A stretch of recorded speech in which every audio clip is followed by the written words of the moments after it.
Recuerden que necesitan sus audífonos para escuchar la sesión. El canal número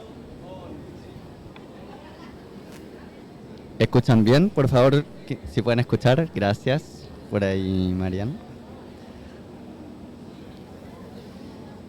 El día de hoy vamos a estar compartiendo la experiencia en el avance en la rendición de cuentas frente al cumplimiento de las obligaciones y compromisos de los estados en toda la materia ambiental. Para eso vamos a estar conversando con representantes de distintos sectores y también vamos a estar conociendo la experiencia de cómo se construye un trabajo efectivo a partir de los distintos mecanismos que se han desarrollado a nivel estatal, a nivel de gobernanza internacional y en materia global. Sabemos que este año ha sido muy importante en cuanto a las distintas opiniones consultivas que se han emitido por la Corte Interamericana de Derechos Humanos, por la Corte Internacional de Justicia, en cuanto a las responsabilidades de los estados en materia ambiental. Y creemos que hoy más que nunca es necesario entender de qué forma los mecanismos que tenemos disponibles para avanzar en materia de justicia climática y derechos humanos pueden ser utilizados y deben ser utilizados por los distintos países de la región. Para eso, el día de hoy quiero que escuchen y reconozcamos el trabajo de distintas personas. Les voy a invitar a tomar asiento en la medida que los voy presentando. Comenzamos con Jan Yarab, que desde el 2019 es el representante para América del Sur del Alto Comisionado de las Naciones Unidas para los Derechos Humanos. Previamente también fue representante del ACNUD en México desde el 2016 al 2019 y de la Oficina Regional en Europa. Yarab se desempeñó también en la Comisión Europea en Bruselas y en varios cargos de derechos humanos en la República Checa. Agradecemos también su alta capacidad para tener este panel en español y esperamos que nos comparta todo su conocimiento. Un aplauso, por favor, para Jan. Nos sigue en este hermoso panel. ¿Me escuchan? Sí. Tenemos a Joara, coordinadora de proyectos en el Instituto NUPEF, maestra en Acción Humanitaria Internacional por la Universidad de Deusto, posgraduada en Derechos Humanos y Democracia por la Universidad de Coimbra y especialista en Derechos Humanos y Diversidad y Violencia por la Universidad Federal de ABC. Se graduó con Relaciones Internacionales por la Universidad Estatal Paulista también. Lleva más de 10 años trabajando en temas de transparencia y acceso a la información, participando en todas las reuniones de negociación del Acuerdo de Escazú desde el 2013. Al día de hoy también es la representante electa del público del Acuerdo de Escazú a nivel latinoamericano. Así que, por favor, un aplauso para Joara. Nos sigue acompañando en este panel Nora Cabrera, quien es abogada, litigante y activista en temas de justicia climática y medio ambiente. Se ha especializado en Derecho Constitucional y Sostenibilidad. Es licenciada en Derecho por el Tecnológico de Monterrey y maestra en Derecho por la Universidad Nacional Autónoma de México. Es fundadora y directora ejecutiva de la ONG Nuestro Futuro, que ha sido pionera en el litigio climático en México. Desde ahí han acompañado casos emblemáticos como la reubicación de la comunidad del Bosque Tabasco por desplazamiento climático y la defensa del derecho al futuro, entre otras cosas. Actualmente también están desarrollando una campaña tremenda por reconocer los derechos de las ballenas y el trabajo que están desarrollando en litigio climático no solo es un ejemplo de cómo se pueden hacer las cosas desde la sociedad civil, sino cómo se puede trabajar de manera articulada con las distintas instituciones. Así que, por favor, un aplauso para Nora. Y vamos a comenzar por temas de horario en este momento sin Arnelio, que cuando se pueda sumar voy a presentarlo como corresponda. Así que muchas gracias a ustedes por participar del panel del día de hoy. Esperamos que esto sea todo lo que ustedes esperan. Ya aprovecho de darle la bienvenida.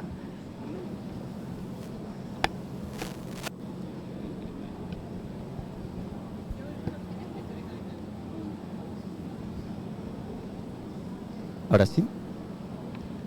Gracias, Arnelio. Día intenso, sabemos. Entonces, vamos a darle la bienvenida también a Arnelio Brenes Ferrer, líder indígena Cuna, defensor de los derechos humanos y al territorio, activista climático, y es uno de las personas que formó el primer Congreso de Líderes Jóvenes en Panamá, ¿cierto? Perfecto. Se ha destacado por su labor en la defensa de los derechos humanos de los pueblos indígenas, la protección territorial y la acción climática desde una perspectiva intercultural y comunitaria. Como asesor legal del Congreso General de la Juventud Cuna y del Movimiento de Juventudes de la Alianza Mesoamericana de Pueblos y Bosques. Tenemos hoy un panel increíble con distintas miradas, así que por favor un aplauso para Arnelio y un aplauso para el panel que va a comenzar.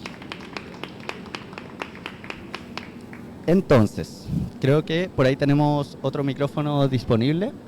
¿Lo tomó alguien por ahí? Perfecto. Quien tenga el micrófono puede comenzar. Vamos a comenzar ahí quizás con Jan. El día de hoy vamos a estar conversando sobre cómo este concepto de justicia climática y derechos humanos ha podido avanzar en materia legislativa, en materia de implementación y en materia de mecanismos para asegurar una defensa efectiva de los territorios. Y quiero que comencemos con una pequeña frase por parte de ustedes para entender qué significa hoy, en el contexto de la COP30, hablar de cumplimiento efectivo de obligaciones climáticas de los estados y cómo se vincula esto con los derechos humanos. Así que, solo para comenzar a calentar motores, en una o dos frases, ¿qué nos puedes comentar sobre esto, Jan? Primero, buenas tardes a todas y todos, y quiero agradecer, saludar quienes nos acompañan en este panel en el marco de la COP30. La justicia climática, o más bien el tema de derechos humanos y medio ambiente, se está acercando cada vez más a través de la última década, y están surgiendo como obligaciones cada vez más tangibles para los estados como detentores de obligaciones hacia las personas quienes tienen los derechos humanos. Perfecto, muchas gracias. Por ahí creo que podemos pasarle el micrófono a Joara. Entonces, por favor, ¿qué significa hoy en este contexto de COP30 hablar de estas obligaciones climáticas de los estados? Buenas tardes a todos y todas, un gusto estar aquí, gracias por la invitación. Para ser muy breve, yo diría que significa respetar los derechos humanos y hacer una transición energética justa, ¿no? Y aquí estamos en Brasil muy contentos de estar discutiendo, pero sabemos que las personas tienen que estar en el centro de las decisiones ambientales, y ese para nosotros es el camino, ¿no? Discutir, dialogar, pero desde una posición equivalente en que todos tenemos que escucharnos y aprendernos unos con los otros. Para acá, ese es el camino para empezar. Perfecto, muchas gracias, Joara. Ahora, Nora, por favor, ¿qué nos puedes comentar sobre esto? Muchas gracias por la invitación y muchas gracias a los que nos acompañan, porque entre tantos eventos decidieron venir a este. Muchísimas gracias por escuchar y darle relevancia a este tema de justicia climática y derechos humanos. Creo que empezaría diciendo que es muy importante que la justicia climática se teje desde y para las comunidades y los territorios. Esta sería mi frase. Perfecto, vamos a indagar más en las siguientes preguntas. Arnelio. Tocos nueva nuki emi sedugit padwe marcudido. Saludo principalmente mi lengua materna, el Cuna Dule, de Panamá. Y nada, me quedaría con que los gobiernos y las partes deben respetar y reconocer principalmente los derechos de los pueblos indígenas, porque reconocer y respetar los derechos de los pueblos indígenas es respetar y reconocer el derecho a la vida. Perfecto, muchas gracias, Arnelio, y un primer aplauso para este tremendo panel que vamos a tener. Creo que esa es una muy buena conexión para la primera pregunta, que va a ser dirigida para Jan, porque sabemos que la oficina del Alto Comisionado ha puesto especial énfasis en la protección de personas defensoras de derechos humanos en asuntos ambientales y en el reconocimiento del rol fundamental que cumplen los pueblos indígenas en la salvaguarda de ecosistemas claves. Sin embargo, siguen siendo quienes enfrentan los mayores riesgos. Entonces, ¿cómo está impulsando la Oficina de Derechos Humanos de Naciones Unidas acciones concretas para fortalecer su protección en la región, especialmente en articulación con marcos como el Acuerdo de Escazú y las convenciones de biodiversidad y cambio climático? Muchas gracias por la pregunta. De hecho, los derechos de los pueblos indígenas son una de nuestras prioridades a nivel regional y vemos estos derechos siempre en el contexto de la lucha por la tierra y el territorio, en el contexto de las presiones que causan las industrias extractivas, agronegocio y otros actores. Y por eso también en la labor de la oficina del Alto Comisionado y yo diría del todo el sistema internacional de derechos humanos, estas temáticas como derechos humanos y medio ambiente por un lado, derechos de los pueblos indígenas se están juntando cada vez más, incluso con el tema de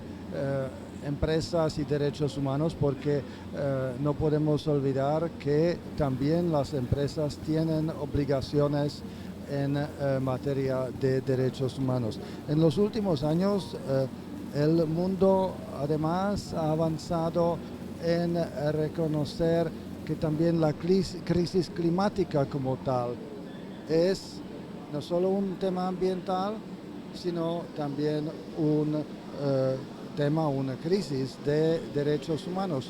¿Por qué? Porque las sequías, las inundaciones o cuando sube el mar y desaparecen los pueblos, las grandes olas de calor, los apocalípticos incendios forestales, todo esto hoy sabemos con ciencia cierta que no son tan solo fenómenos naturales que están vinculados con la actividad humana y de hecho con las decisiones políticas que están tomando las autoridades. Son productos, podemos decir, de un modelo económico depredatorio que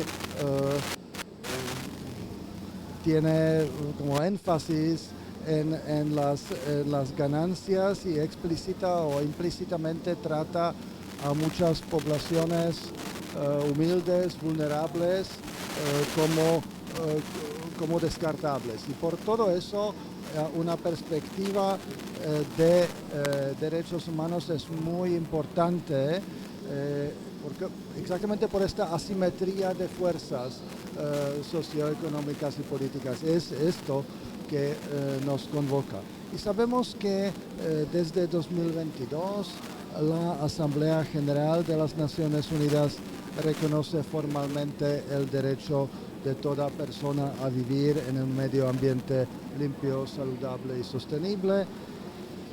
Sabemos también que este derecho no debemos considerar como algo meramente simbólico, meramente aspiracional, sino como un derecho humano universal que exige a los estados acciones concretas y rendición de cuentas de los avances en la implementación de estas acciones.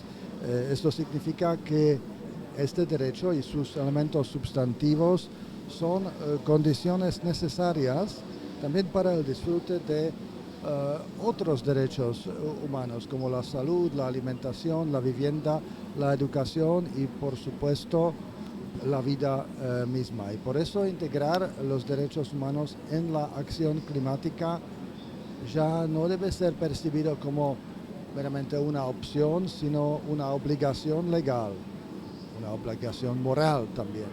Y este debe estar guiada por los bien conocidos principios de igualdad, no discriminación, participación, transparencia y acceso a la justicia. Ahora, la rendición de cuentas, que debe ser el corazón de lo que llamamos la justicia climática, aún está en construcción. Es que si bien los compromisos internacionales aludidos son importantes, carecen a veces de herramientas efectivas para su cumplimiento. Y por eso nosotros desde el sistema internacional de derechos humanos resaltamos el potencial que tiene en este contexto el propio sistema de tratados y mecanismos de derechos humanos a nivel nacional, regional, internacional.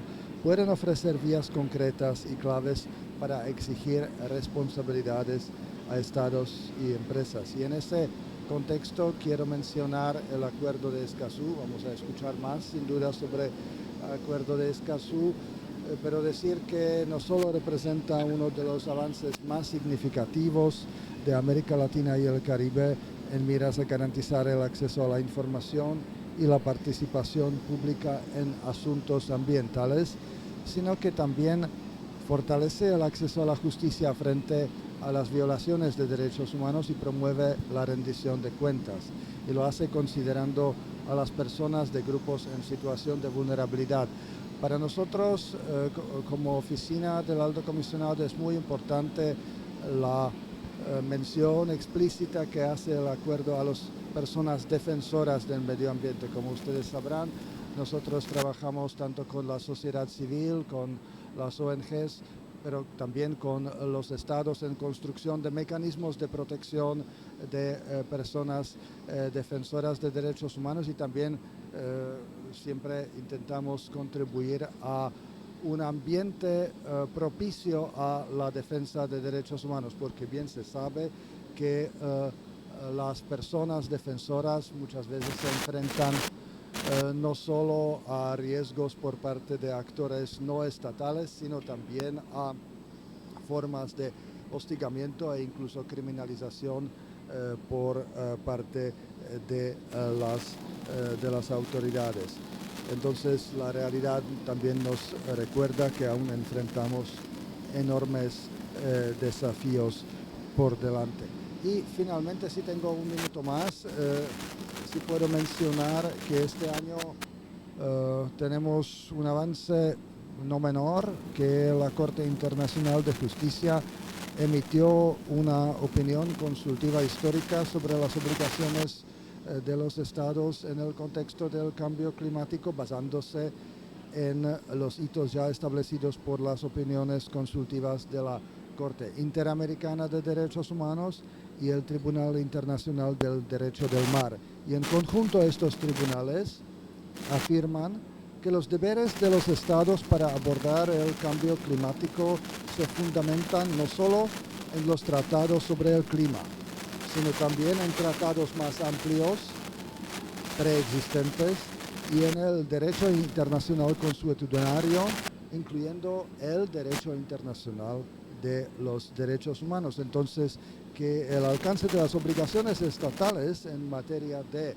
mitigación, adaptación, cooperación internacional, reparación de pérdidas y daños, desde la perspectiva de los derechos humanos y de la justicia intergeneracional. El incumplimiento del deber de actuar con diligencia, por ejemplo, en relación con la industria de los combustibles fósiles, ya no sería una mera decisión política, sino una obligación, y el cumplimiento una obligación, el incumplimiento, por lo tanto, un acto internacionalmente ilícito. Muchas gracias por su atención.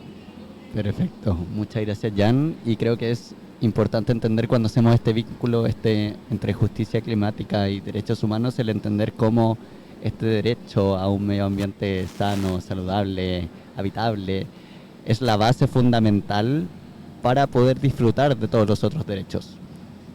Y creo que cuando mencionas el avance histórico que también tenemos como Latinoamérica a través del Acuerdo de Escazú, nacen muchas preguntas en torno a ese acuerdo.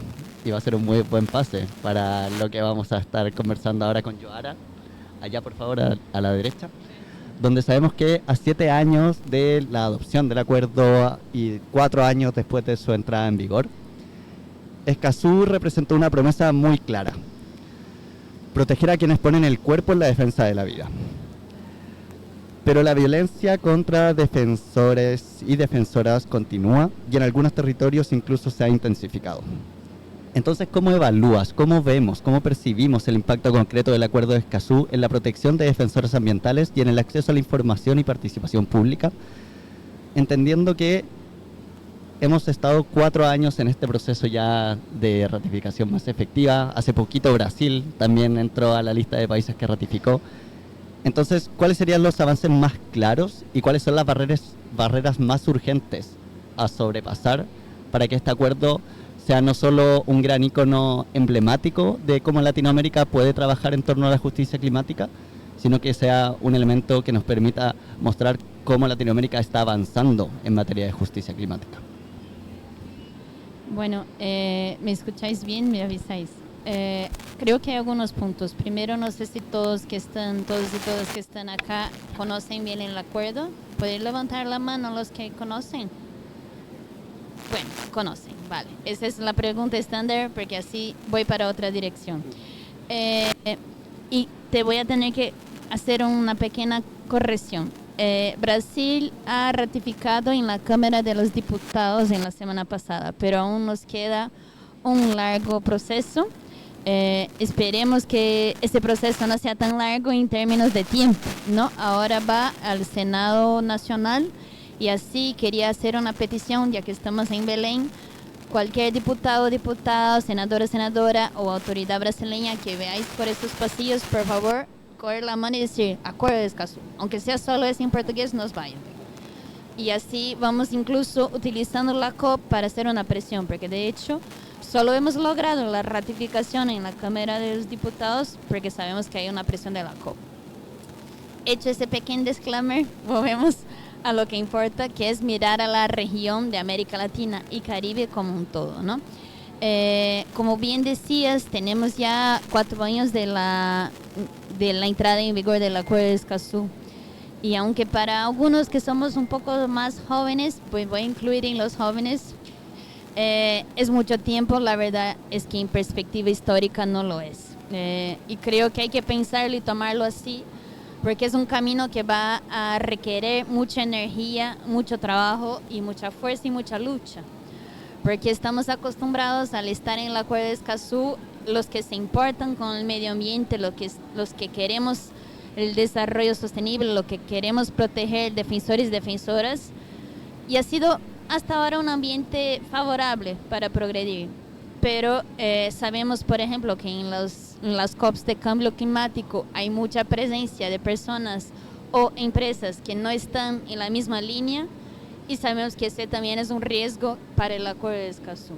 Con esto quiero decir que hay que progredir, por supuesto, pero también hay que defender lo que ya tenemos. Que igual algunas veces damos por hecho de que lo que ya tenemos está bien y está, pero también hay que seguir siempre alerta para que eso no retroceda. Esa es la lección aprendida de un gobierno que hemos tenido muy malo, que no se habla el nombre en Brasil, pero nos dejó más alerta incluso con el cambio de leyes. En relación a resultados concretos del Acuerdo de Escazú, en el tema de defensores, hay un caso muy particular de Bolivia en relación a los guardaparques. Se dice guardaparques en castellano, ¿no? Gracias por chequeo. En que se utilizó el Acuerdo de Escazú para proteger este guardaparque. Y mira que el guardaparque, así como en Brasil, es un servidor público. Y eso es muy importante, que el Acuerdo de Escazú tenga una definición amplia, ¿no? de lo que es un defensor o defensora ambiental, porque incluso muchas veces va a ser alguien que es del Estado. Incluso muchas veces no va a ser una persona, va a ser un colectivo o una comunidad. Y es importante este avance que trae el Acuerdo de Escazú, y un avance muy concreto, en no resumir toda la lucha de un pueblo, de una comunidad a una persona, ¿no? Este es un reconocimiento del Acuerdo de Escazú. También conocemos muchos casos en México, y no voy a hablar porque tenemos una persona aquí del país, en que se utilizó el Acuerdo de Escazú para establecer protocolos de defensa.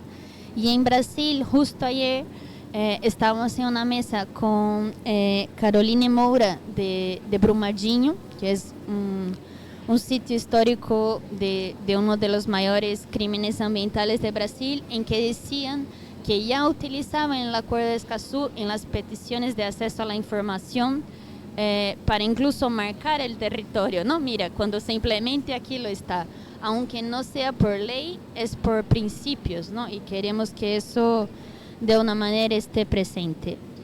Sabemos que el Acuerdo de Escazú es un instrumento, como puede tener dentro del Acuerdo de Escazú el Plan Regional de Protección a Personas Defensores y Defensoras de Derechos Humanos y el Guía de Género. Pero no soy abogada, pero entiendo que la ley es un instrumento, pero hay que pasar para la implementación. Y ahí, muy brevemente, tenemos algunos de los principales desafíos. Llamaría la atención para la desinformación que hay en el Acuerdo de Escazú. Aquí estamos con personas que saben del acuerdo, pero no es un acuerdo muy conocido, no hay tanta información sobre él en portugués, y aparte de que hay un proceso de desinformación climática en los que quieren negar lo que estamos viviendo de la emergencia. También llamaría la atención en que la gente está un poco cansada de participar, ¿no? ¿Cuántas veces estamos en procesos participatorios pero no sentimos que somos escuchados o no sentimos que participamos antes de que se tomen todas las decisiones? Y eso hay que cambiar. Yo creo que los que estamos, y aquí me pongo entre ellos, en representaciones, hay que ponerse una mirada mucho más de incentivar a que la persona venga y no solo poner en internet como está el proceso aquí, venga. No, hay que ser atractivo, hay que ser confortable, hay que adaptarse e incluso hay que estar abierto a recibir todo el conocimiento tradicional y las experiencias que tienen en territorio y que mucho tienen a contribuir para esos instrumentos, ¿no? Y por último diría eso, hay que adaptarse para que las comunidades, para los pueblos indígenas, para que las mujeres defensoras tengan condiciones de participación y de acceso a justicia y de acceso a información de manera integral. Muchas veces resumimos el Acuerdo de Escazú porque se quedó mainstream como un acuerdo que es el primer acuerdo a tener medidas para defensores y defensoras, y se nos olvida todos los otros artículos, y eso está intrínsecamente enraizado. Entonces no hemos avanzado en la defensa de los defensores como nos gustaría, porque no es así de sencillo, ¿no? Está relacionado a esa información, participación en acceso a justicia, pero también está relacionado a una reforma agraria, no sé cómo decir eso en castellano, ojalá me entendéis, pero es el cambio de tierras a una demarcación de las tierras indígenas y a otros procesos en que también necesitamos avanzar. Entonces haría ese comentario como la mirada holística de la implementación del Acuerdo de Escazú dentro de un marco de cambios que necesitamos para proteger el medio ambiente y las personas. Muchas gracias. Muy obrigado, Joara. Y efectivamente, entendiendo el caso de Brasil como un país que está en proceso de ratificación, gran momento para que acá todas las personas que puedan tener algún tipo de contacto con otras organizaciones, instituciones de Brasil y de Latinoamérica con vínculos con las distintas cámaras de diputados o en el proceso de toma de decisión puedan recordar que el acuerdo debe ser ratificado, y también entender cómo los procesos nacionales y contextualizados al territorio son una gran oportunidad para utilizar el Acuerdo de Escazú como un mecanismo que apoya reparaciones históricas, como el proceso de demarcación de tierras que está muy potente acá en Brasil. Y tenemos casos también que se viven de forma distinta y que utilizan el Acuerdo de Escazú de manera muy complementaria, como es el caso que se está trabajando en México. Entendemos también que el acuerdo no va a ser el medicamento que solucione todos los problemas, pero sí puede entregarnos un nuevo abanico de posibilidades para actuar. Y en México, en este caso, gracias también al tremendo trabajo que realizan organizaciones como Nuestro Futuro, se logró visibilizar y reconocer oficialmente a las primeras comunidades desplazadas por la crisis climática, logrando también un precedente histórico para la región. Y este reconocimiento no solo evidencia los impactos reales y presentes del cambio climático, sino también la necesidad de respuestas institucionales que garanticen derechos y reparación. Entonces, Nora, yo quiero preguntarte, desde este proceso, o a partir de este proceso, que también nos puedes contextualizar un poco más, ¿cuáles fueron las principales barreras y aprendizajes para lograr ese reconocimiento? ¿Y qué transformaciones estructurales son necesarias para que los estados protejan la dignidad, la identidad cultural y los medios de vida de las comunidades desplazadas climáticamente? Muchas gracias.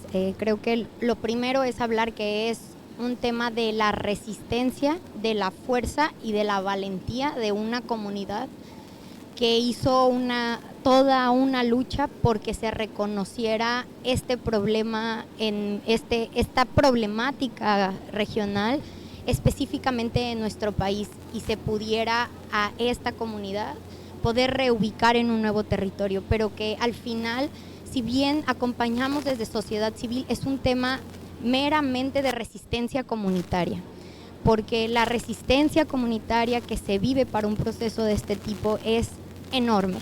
Es un proceso en donde estar viviendo en carne propia lo que es en todas sus dimensiones la crisis climática, cuando se pierde absolutamente todo, cuando vemos que se aterriza todo eso que vemos conceptualmente, pero en una comunidad, como cuando no tienes el derecho a un ambiente sano porque el clima ya te arrebató tu geografía, todos los derechos humanos se violentan, todos y cada uno de ellos, uno por uno, la vida digna, la educación, la salud, absolutamente todo. Entonces, cuando eso pasa a transgredir tu territorio, pero también tu territorio como cuerpo, como lo vivió esa comunidad, es que todo se vuelve resistencia de la comunidad.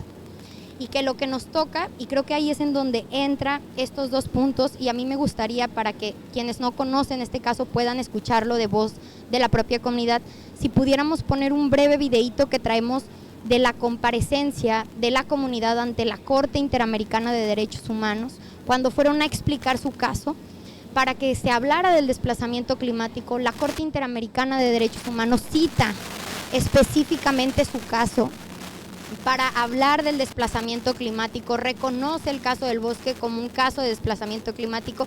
Creo que podría ser muy poderoso. Entonces, si hubiera forma de poder poner su video y de que escuchen la voz de las compañeras del territorio, creo que sería eso lo más poderoso. Vamos a ver, ahora deberíamos tener la capacidad técnica por allá al fondo, no sé si me van a ver. Andrés, 1, 2, 3. Creo que... Bueno, podemos dejar... Andrés, ¿será posible poner el video? Creo que lo están... Ay, nos falta... Una comunidad de pescadores llamada El Bosque, en Tabasco, México. Somos lo que ustedes llaman desplazadas climáticas. El mar nos arrullaba y ahora nos despierta.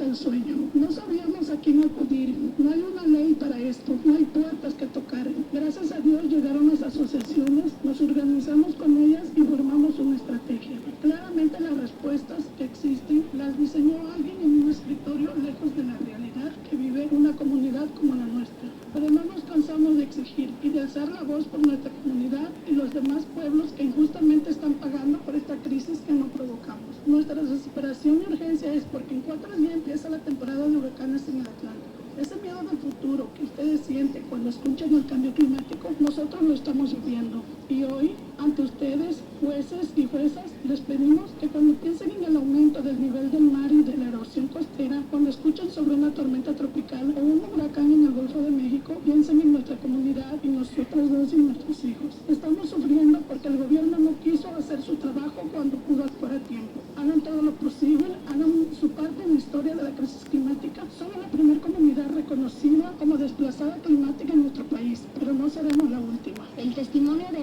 Aurea y Yesenia, voceras de la primera comunidad reconocida en México como desplazada climática, nos permite concluir desde el lenguaje jurídico que el cambio climático no es solo gases de efecto invernadero, sino violaciones sistémicas a los derechos humanos. Básicamente, el cambio climático compromete la doctrina de los derechos humanos. No hay justicia social sin justicia climática. Lo interamericano debe servir a lo comunitario. La justicia climática se construye desde las comunidades. Solo así estaremos en tiempo de frenar la crisis climática. Yo soy una madre joven, tengo 2 hijos y el cambio climático ha sido tan drástico. Muchas de las personas que sus casas las perdieron completamente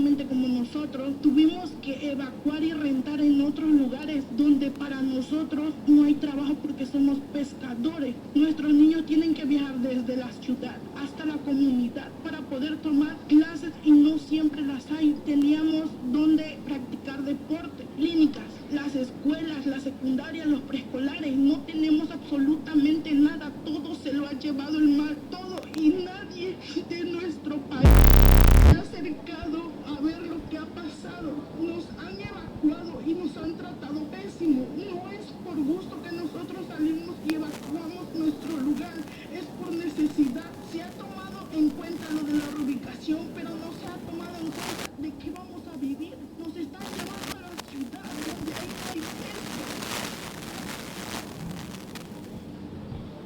Y esto es básicamente poder encontrar el vínculo y darnos cuenta que justicia climática es derechos, que justicia climática es hablar de cómo la acción climática tiene que empezar desde abajo hacia arriba y que los consensos globales ya existen, que lo que necesitamos ahora es tejer justicia climática, que lo que necesitamos ahora es bajar a los territorios, ver qué es lo que está pasando, pero sobre todo apoyar a que los propios territorios puedan tejer la justicia climática desde las soluciones que ya tienen, que ya existen y que necesitamos que se implementen.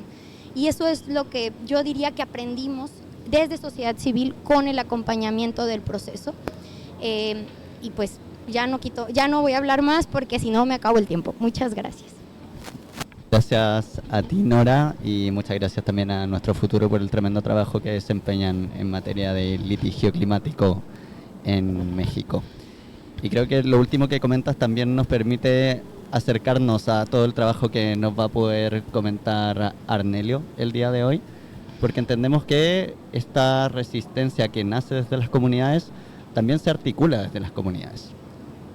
Y hoy tenemos una campaña que si no la han escuchado hoy, la van a escuchar mañana, esta semana, la próxima y durante todo este año, que es La Respuesta Somos Nosotros, o La Respuesta Somos Nos, o We Are the Answer. La tienen en todos los idiomas que puedan querer porque están articulados desde los pueblos indígenas de todo el mundo. Y enfatiza que los pueblos indígenas no solo son quienes han protegido los territorios y la biodiversidad durante siglos, sino también que su liderazgo es esencial para cualquier respuesta real a la crisis climática. Sin embargo, estos mismos pueblos continúan enfrentando violencia, despojo y amenazas a todos sus derechos. Entonces, Arnelio, ¿cómo entienden ustedes la justicia climática como una cuestión de derechos humanos, primero? ¿Y qué demandas en específico traen con esta campaña para garantizar la protección efectiva de los pueblos indígenas y reconocer su papel como sujetos políticos y no solo como grupos vulnerables? Sí, muchas gracias. Yo creo que principalmente para seguir la línea de la historia y de la gran lucha que tiene en México, en Panamá igual está sucediendo. Nosotros somos del pueblo de Cunayala, ya existe, nosotros tenemos 360 islas, nosotros vivimos en el archipiélago y una de las comunidades llamada Cartisuido ha tenido que ya emigrar a tierra firme, pero no han respetado la identidad y la cosmovisión del pueblo. ¿A qué me refiero? A que ahora, como decía la hermana en el video, se le hace más difícil conseguir alimento, porque nosotros somos de pesca, de buceo, de mar, y ahora nos imponen estar en el bosque en donde no es nuestro fuerte. Entonces se viola el derecho humano ahí directamente.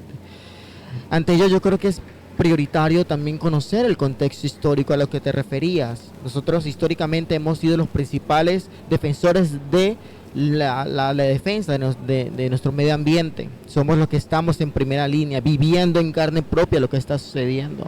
Una de las experiencias grandes es que cuando yo era niño no sentía tanto calor como ahora siento a mi adultez, a mis 28 años. O sea, uno ya siente el impacto. Inclusive nuestras siembras ya no se pueden producir por el alto aumento de los rayos ultravioleta también. Y lo que comentabas, en efecto, nosotros somos la respuesta. La juventud indígena es la respuesta. Creando el relevo generacional y entendiendo que el contexto histórico a que todos llevamos, es importante tomar en cuenta eso, que el contexto histórico nos lleva a buscar soluciones, a que los pueblos indígenas y las juventudes somos un ente de accionar para transformar. Esto es lo que nosotros buscamos con que nosotros somos la solución. Somos la solución a entender también que se debe respetar la ancestralidad. Porque el tema del cambio climático quizá ahora se está hablando, pero durante mucho tiempo para los pueblos indígenas ya sabíamos que venía este tema sobre el cambio climático. Respetar, como decía, respetar la ancestralidad, respetar la cosmovisión indígena, respetar la oralidad de los pueblos indígenas. Porque muchas veces, y lamentablemente, la colonización y la occidentalización nos ha enseñado a todos y todas que si las historias que vienen de generación en generación por parte de los pueblos indígenas no está escrito en papel, no cuenta, no existe. Eso nos han inculcado en las escuelas, eso nos han inculcado en las universidades.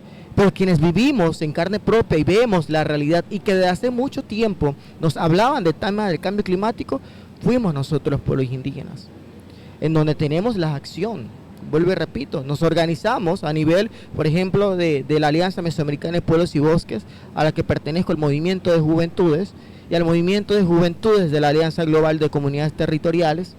Ya estamos organizando, buscando soluciones. ¿Qué está pasando? Por ejemplo, nuestros hermanos indígenas en varios puntos a nivel de Abya-Yala.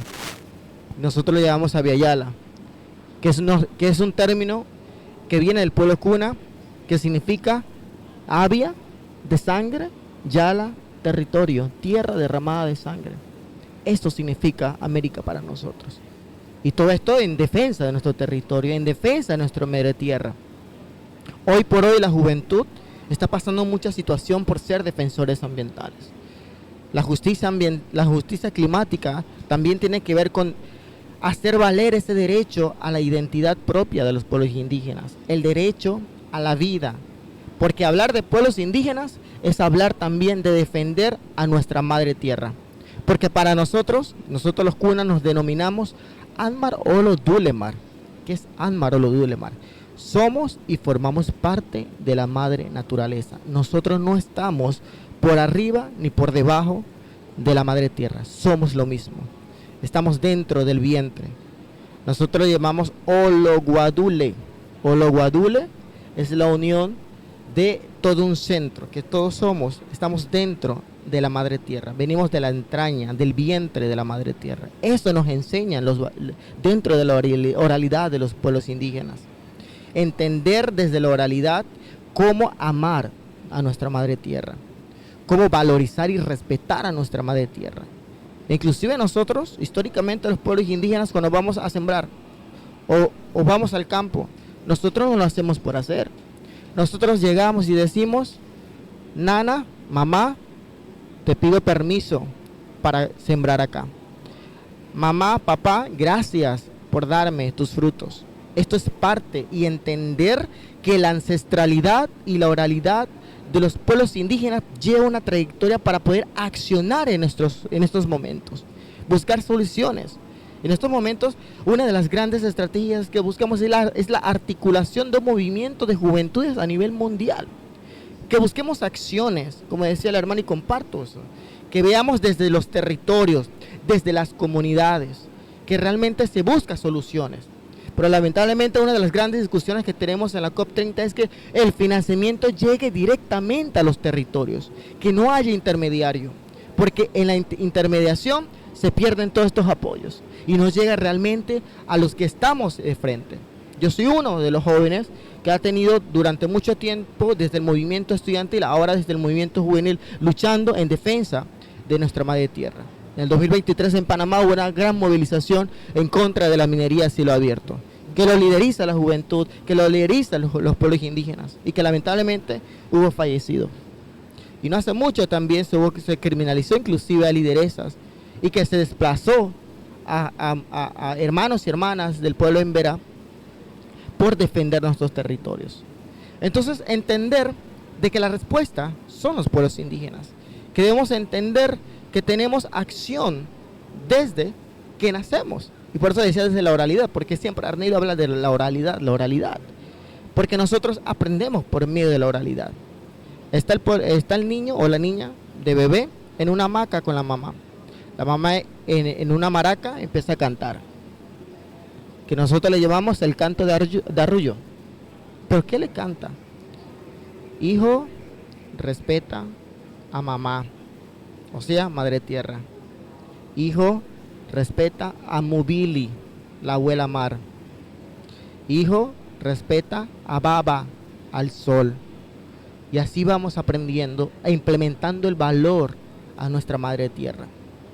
Y luego crecemos a la adolescencia, la adultez, la gran casa de Ibeorgun, el corazón de Ibeorgun, en donde están nuestros grandes sabios en una hamaca también, en el centro, y todos se reúnen y te empiezan a implementar a cómo convivir en comunidad.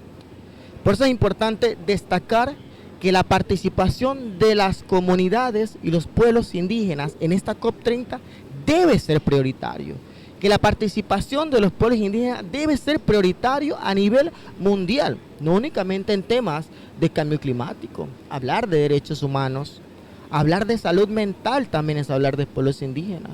Muchos hermanos aquí en Brasil que hemos tenido la oportunidad de tener acercamientos con organizaciones aquí en Brasil, muchos están teniendo problemas de salud mental por ser defensores ambientales.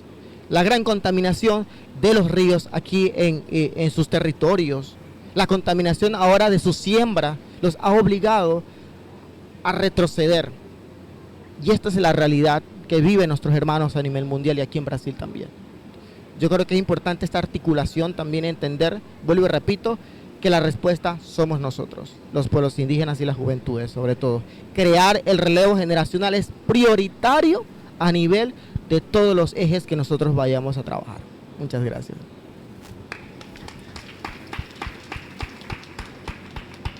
Muchas gracias, Arnelio, a ti por compartir la experiencia de las historias y cómo finalmente la oralidad también puede ser un mecanismo realmente valioso, poderoso y fundamental en materia de cambio climático, porque también algo que se habla mucho sobre cómo el cambio climático va a afectar a las personas y a los territorios, deja de lado cómo va a afectar a las culturas, entendiendo que hay oralidades que van a dejar de hacer sentido si nos desplazamos de un territorio a otro, si cambiamos los procesos en los que las estaciones habilitan la siembra, la cosecha, las migraciones, y entonces cómo la oralidad y ese conocimiento ancestral se pierde por causa del cambio climático, no porque la historia deja de ser contada, sino porque la historia deja de hacer sentido, es algo tremendamente poderoso y terrible que nos puede estar pasando también.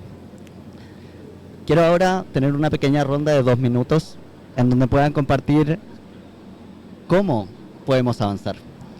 Porque América Latina y el Caribe es al mismo tiempo una región clave para la protección de la biodiversidad, de los climas, del planeta, pero también es la región más peligrosa para quienes lo defienden. Entonces ahora desde el corazón de la Amazonía, desde el corazón de Brasil, desde el corazón del planeta, le pregunto, ¿cómo podemos transformar nuestra región en un referente positivo de justicia climática en lugar de continuar siendo el epicentro de la violencia ambiental? Por favor.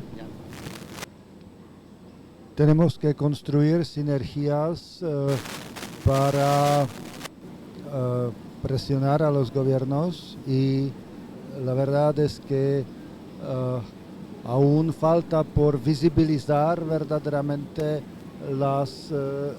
estas tragedias que viven las comunidades, incluso fuera de propia América Latina, para que sean más generar una solidaridad a través de América Latina y afuera. Segundo, diría yo, los instrumentos jurídicos. Se habló del acuerdo de Escazú, yo hablé de Escazú, tuvimos una defensa me parece muy correcta de este acuerdo que aún es joven y sabemos que otros instrumentos que tardaron un poco más en tener verdaderamente impacto y además hay países importantes que aún no lo ratificaron, pero también es importante decir que Escazú complementa lo que ya existe. Tenemos los 9 tratados de derechos humanos del sistema universal que son importantes y todos pueden ser relevantes, o prácticamente todos pueden ser relevantes de una perspectiva u otra. Tenemos evidentemente lo que nos trae el sistema interamericano, pero también en materia de derechos de los pueblos indígenas, el convenio 169 de la OIT, y hay una cierta complementariedad. Y también estoy de acuerdo con lo que dice Joara, de que tal vez en estos primeros momentos nosotros desde la así llamada Comunidad de Derechos Humanos nos enfocamos principalmente en el artículo sobre la defensa de los defensores ambientales, pero hay otras dimensiones de Escazú sobre la transparencia, la información, donde se abren caminos que tal vez aún no están suficientemente utilizados. Y si me permiten, último tema, la justicia indígena, el pluralismo jurídico. Nuestra oficina ha organizado en el año pasado un gran evento regional sobre pluralismo jurídico, la justicia indígena. Nos parece súper importante no solo valorizar como el conocimiento ancestral, pero también es la existencia de este sistema jurídico paralelo que en algunos países está reconocido, en otros no, e incluso en los donde está reconocido no necesariamente esto en la práctica se ve tan claro, ¿no? Entonces sí es también una forma de fortalecer el respeto a la voz indígena en la sociedad, que evidentemente en esto es particularmente importante. Perfecto, muchas gracias, Jan. Por favor, le damos el espacio a Joara. Gracias. Desde mi contribución, que imagino que cada uno tiene una, ¿no?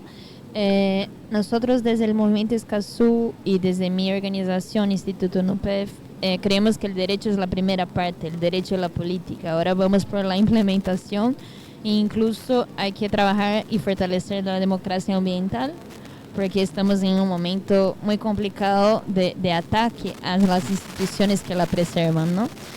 También hemos hablado mucho ayer de reconocer y valorar, no sé, bueno, habéis entendido. El trabajo que hacen los defensores y las defensoras mientras están vivos, ¿no? Y eso me quedó mucho ecoando en la cabeza ayer, como qué significa eso de una manera. Muchas veces nos enfocamos en el programa de protección y es fundamental, pero reconocer y valorar mientras están vivos es más que eso, ¿no? Es luchar para incluso que la gente y las narrativas contra de criminalización, de difamación disminuyan, y creo que un poco por ahí iría. Y ya por último, específicamente en el Acuerdo de Escazú, los próximos pasos es el diagnóstico regional que está previsto en el plan de defensores, y ahí quería comentar de ello porque me parece importante que en el diagnóstico se considere la información que la sociedad civil, los territorios, las comunidades pueden aportar, no solo las informaciones que van a ser de los estados. Entonces diría, para que estemos en contacto y siempre apoyando de una manera para que estos informes de verdad reflejen o traigan la realidad en que tenemos en América Latina y el Caribe, como conociendo para incluso después poder traer las soluciones que necesitamos. Muchas gracias. Gracias a ti, Joara. Nora, por favor. Mientras te escuchaba, solo podía pensar como qué es lo que te mantiene cerca de una persona que está enferma, sabiendo que puede pasar cualquier cosa y vas a seguir siempre ahí. Y creo que siempre es puro amor, o sea, como es solo amor. Y esto que tú narrabas es como un tema de de amor que nace de aquí para afuera, ¿no? Todo el tiempo. Creo que estamos en ese momento en donde es importante volver al amor, o sea, más que a la propia esperanza, como a ese amor que puede salir dentro para cuidarnos, ¿no? Para cuidarnos como un solo ente. Porque si seguimos solo hablando como de derechos y de cómo los vamos a proteger y cómo los vamos a defender, es que se vuelve algo que no nos ha funcionado. Y que entonces quizá necesitamos volver y conectar con eso que nos hace estar aquí para intentar que muchas otras personas quieran estar en ese lugar y que sea como una colectividad de cuidados. Porque esta cosa tan de resistencia, tan de siempre para adelante, híjole, está siendo algo que no sé qué tan sostenible.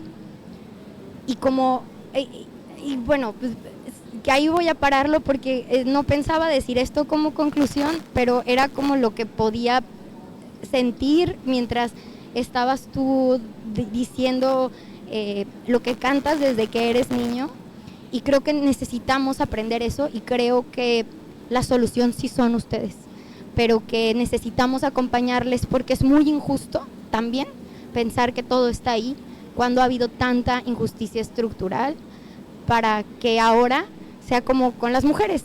Hay que hacer todo y además hay que salvar el mundo, pues está complicado, ¿no? Entonces, creo que también es hacer sinergias, creo que es muchas cosas, pero creo que sí necesita venir de un lugar muy profundo que está conectado con el amor y el cariño. Y muchas gracias porque de verdad aprendí mucho hoy. Gracias. Muchas gracias a ti también, Nora, y por favor, Arnel. Sí, como conclusión, yo creo que también algo lamentable es que muchas veces a nivel mundial han puesto a los pueblos indígenas como los grupos más vulnerables del mundo, los más pobres, los más excluidos, por entender que esa pieza o la mala perspectiva que tienen de los pueblos indígenas tiene una acción y que sigue fortaleciendo el mundo, que seguimos vivos gracias a la protección de los territorios, a la protección del mundo, del planeta Tierra, gracias a los pueblos indígenas. La mayor cantidad de los bosques vivos, sanos, está en los territorios indígenas, pero nos los quieren quitar las grandes industrias, el extractivismo, pero seguimos en resistencia. Los hermanos Piazzi, los pueblos indígenas en contacto inicial o de aislamiento voluntario, siguen en resistencia. Debemos luchar por ellos también, porque muchos lo llaman salvajes, pero salvajes lo llaman salvajes por querer defender su territorio. Estamos entrando en su territorio. Así nos está pasando a nosotros también. Pero de cierta manera queda bajo los gobiernos reconocer estos acuerdos, ratificar y reconocer estos acuerdos, ejecutar estos acuerdos. Está el consentimiento libre, previo, informado, que es importantísimo en los pueblos indígenas. En Panamá es la ley 37. Que podamos entender también que no es codicia lo que nosotros queremos como pueblos indígenas, sino es justicia indígena, como decía aquí. Es justicia, que más de 500 años hemos estado resistiendo por nuestra identidad, por nuestra tierra, por lo que nosotros sentimos con la madre tierra, porque todos somos uno. ¿Qué queda también? A que se le haga justicia a tantos hermanos y hermanas indígenas que fueron perseguidos y asesinados por ser defensores ambientales. En Panamá también formamos parte de la juventud por la Escazú, en la parte indígena. Estamos trabajando fuertemente desde ese espacio, que realmente, como les decía, no es codicia, sino es entender los contextos históricos desde la colonización, mal llamado descubrimiento de América, mal llamado Día de la Raza, mal llamado Unión de Dos Mundos, y querer romantizar una historia a la que hoy nosotros nos identificamos como la resistencia indígena y afrodescendiente, porque es una lucha que tenemos también con los afrodescendientes, una unión de los dos. Entonces, para concluir, nada, que unamos fuerza, porque esto no es una lucha únicamente de los pueblos indígenas, porque la colectividad, la unidad nos hará seguir vivos y fuertes. Muchas gracias. Muchas gracias a ti, Arnelio, y creo que algo que podemos intentar hacer, voy a salir aquí un poquito del script, pero es que tenemos la oportunidad de que América Latina y el Caribe, la región, sea referente en materia de protección e implementación efectiva de mecanismos e instrumentos, como lo es el Acuerdo de Escazú. Y yo ahora mencionaba que ahora toca hacer un diagnóstico regional. Y qué lindo sería ver cómo ese diagnóstico se construye de manera colectiva, en construcción con la Oficina Regional de Derechos Humanos de Naciones Unidas, con la Alianza Mesoamericana de Pueblos y Bosques, con los distintos mecanismos de la sociedad civil, para hacer un diagnóstico que sea lo más preciso posible y que permita mostrar la relevancia y la necesidad que tenemos en materia de justicia climática y derechos humanos. Entonces voy a dejar esa ventana abierta, o ese portón gigante abierto, para que veamos cómo empezamos a construir en colectividad este diagnóstico que puede ser un referente en materia de monitoreo y de pasos a seguir para una implementación efectiva del Acuerdo de Escazú.